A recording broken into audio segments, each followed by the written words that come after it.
Propagandic myths and reality. The advocates of the Albanians from Vienna and Rome, in their efforts to portray them as a people with a historical right to the territory they inhabited in the 19th century, fabricated several well-known myths. The first and boldest of these myths is the myth of the Albanians' descent from the ancient Illyrians. With this myth, they aimed to achieve two goals simultaneously.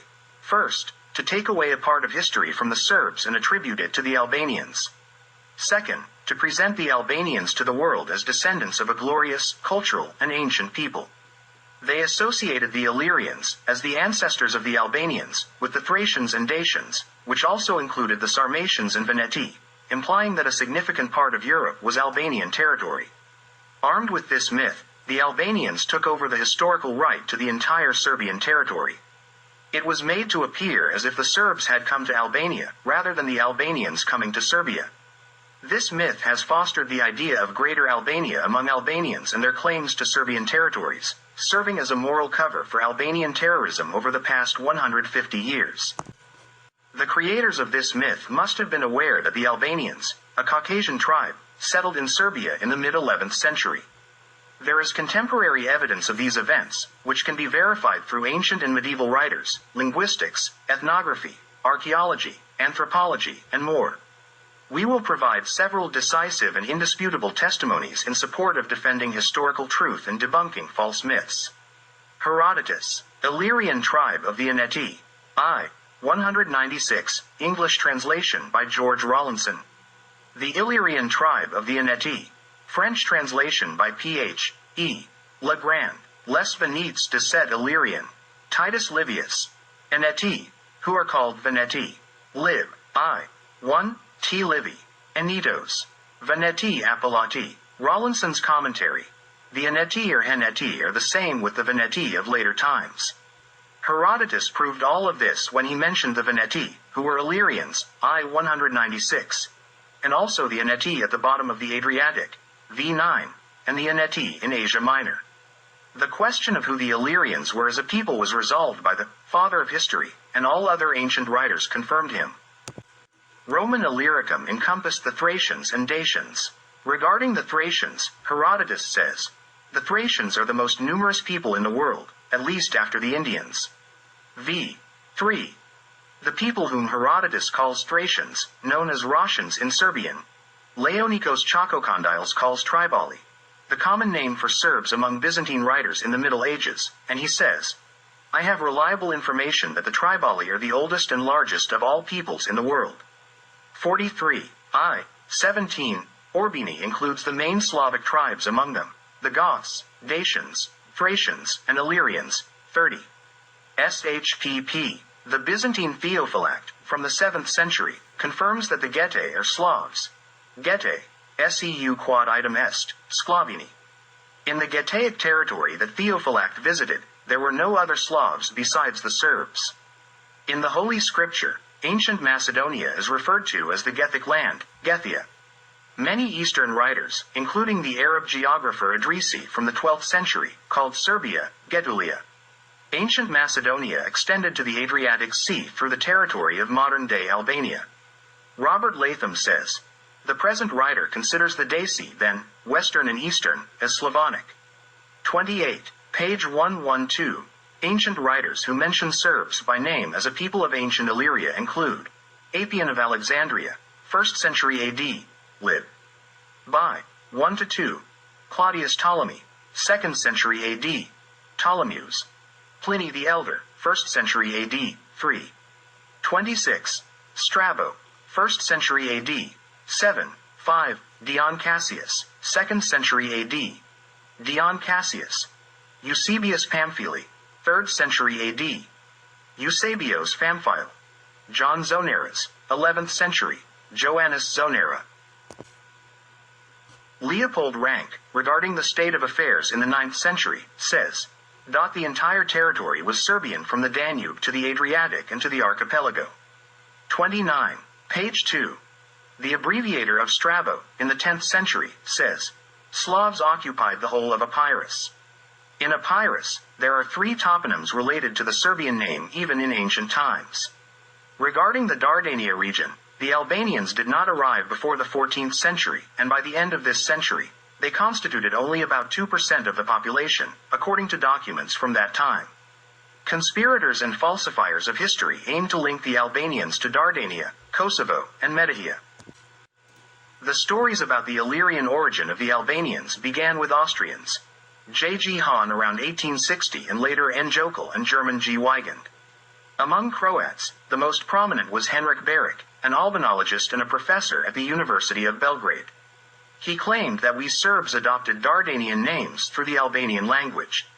He said that these names originated before the southern Slavs arrived in the historical territory of the Albanian language.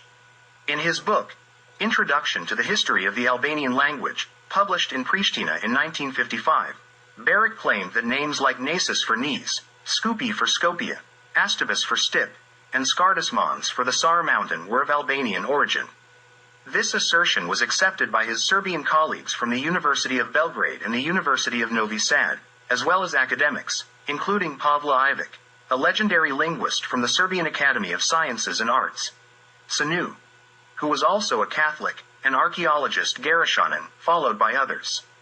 This perspective even made its way into contemporary textbooks for Serbian children. Let's examine what's what. Nasis is a Latin name for Niš that emerged in the late Middle Ages or the beginning of the modern era and was never the official name of the city. The old name for Niš is Nisa, well known in ancient times and the Middle Ages. On Italian maps from the 17th century, the name Nisa is still used for Niš. The Turks also called it Nizam. This is how the Germans referred to it when describing Barbarossa's passage through Serbia and his meeting with Nemanja in Niš.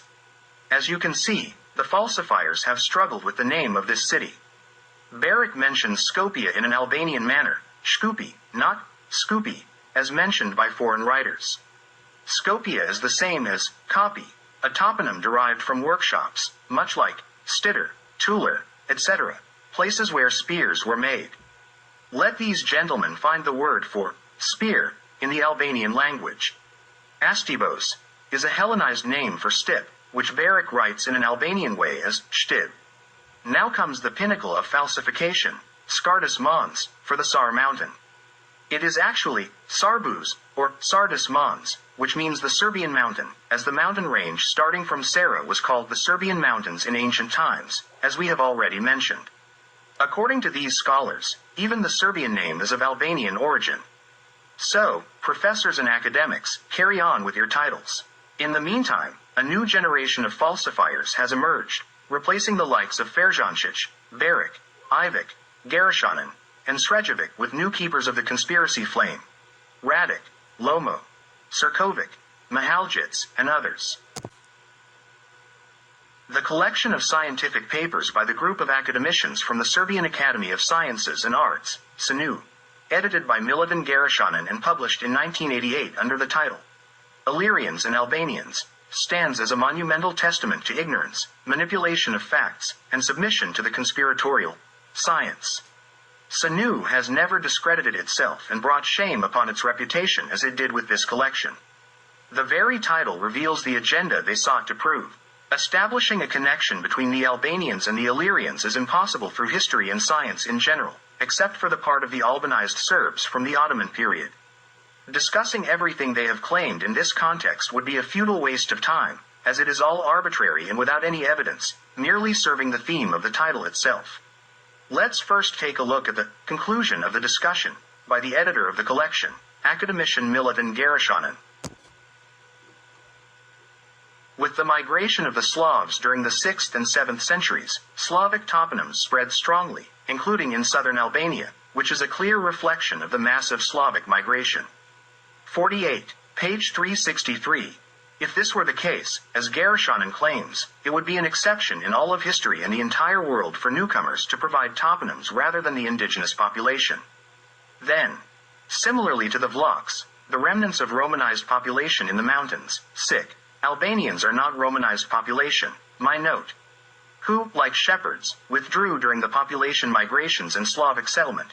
The Albanians emerged from the remnants of non-Romanized Paleo-Balkan population of these areas, including likely remnants of Illyrians and Dardanians. 4. Page 366. In one sentence, two contradictory positions are presented. First, that the Albanians originated from Romanized, and then from non-Romanized Paleo-Balkan population.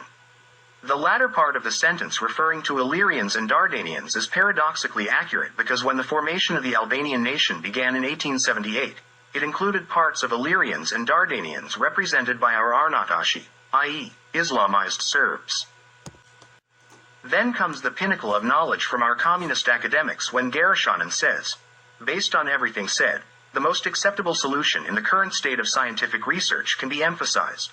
In the formation of Albanians, the most significant role was played by remnants of various elements from the old Paleo-Balkan substrate. Illyrians, Daco-Mysians, Dardanians, and Thracians. 48, page 366. This implies that the remnants of Paleo-Balkan tribes from the region stretching from the Black Sea to the Alps and from the Adriatic to the Schwarzwald somehow had a miraculous vision to gather at the foot of the Jablanica mountain, in Rabana and its surroundings, to form some superstructure, the Albanians. No comment is necessary. In the same collection, Boza Ferjancic skillfully manipulates the interchange of names between Albanians and Arbanasi in a part of George Pakimir's work from the 13th century.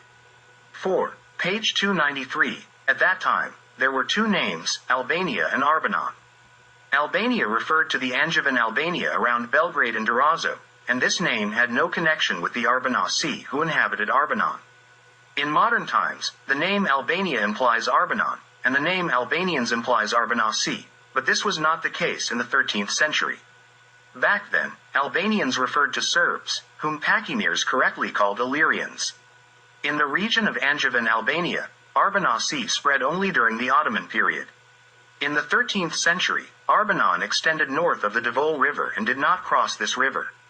They argued that Dardania, the ancient territory of the Albanian language, was claimed by, in addition to Barak and his fellow conspirators of science, their German colleagues, E. Gomelsig, G. Rogenkron, and M. Fridwinger, as well as the Dutchman Van Veck. Some Croatian scholars try to assist the Arbanasi by deriving the name Dardania from the Albanian word Darda, which means pear. Oh, the wonders of science! This would mean that the Arbanasi, who arrived as shepherds in Dardania in the 14th century, gave the province its name, which is known in history more than 2.5 millennia earlier. Arbanasi arrived in small numbers in Skopje only in the 16th century, and Skopje was the main city of the Dardania prefecture and the episcopal seat after Emperor Constantine the Great. That's why Stefanak Polo, a feather in the cap of Albanian historians and the director of the Historical Institute in Tirana, dared to publish in Drita, on June 2, 1981. On Vidovdan, no less, in that case, the expansion of the Serbian state in the 12th century towards the territory of Kosovo, which was still in Byzantine possession at that time, was by no means a liberation of Serbian territory but an occupation and annexation of the territory of Kosovo populated by Albanians, just like the Act of 1913. Of course, why should Tirana lag behind Belgrade and Pristina? A Serbian proverb says, "No one ever got hernia by telling the truth if it was hard to carry a load." John Campbell says, "To the west of Macedonia live the Dardanian Illyrians, two names that denote the same people, the Serbian people." Source: 51, page 279. Here, Campbell used one of the Hebrew names for Serbs, Zerbatiti or Zeratiti. Campbell includes in Serbs the bridges, i.e., Phrygians, Chacones, Thracians, Spanish Iberians, Liburnians, Dalmatians, and Japodes. They settled Sardinia, after which it got the name Jid, had cities in Etruria, gave the name Rhône to the river Rhône in France, where they are called Sarduns in the Pyrenees region, and founded the city of Alluro in Spain. Besides Etruria, he finds Serbs in Italy under the names Messapians, Japigas, and Frentani. Then on Crete and, of course, in northeastern Europe, Sarmatians and Scythians. Regarding Iberians and Celtiberians, he says, they are descendants of those Serbs whose ancestor Asher imposed their name Assyria upon them. Source: 51, page 297. Asher is the Hebrew pronunciation of the name Asher, or Serban, or Serbo-Macaridon, who gave the Serbian name Assyria, Serbia or Serbia. No serious person can overlook these documents and claim something on their own without considering all of this. Only writers from the Vatican's anti-Serb conspiracy and their followers can do that because they don't consider any documents or facts. There are many such individuals among the Albanians. When faced with the fact that Albanians invaded Kosovo and Metohija at the end of the 17th and beginning of the 18th century, Dr. Skender Rizai responds, "No, that's not true. Albanians were the majority in Kosovo and Metohija even before that." This historian from Pristina, although not entirely naive, considers his assertion a statement of colossal importance, because he clings to the story that Albanians originated from Illyrians, who, according to him, lived in Kosovo and Metohija. When someone finds themselves on that downhill slope, all the carts go downhill very fast, but straight into the abyss.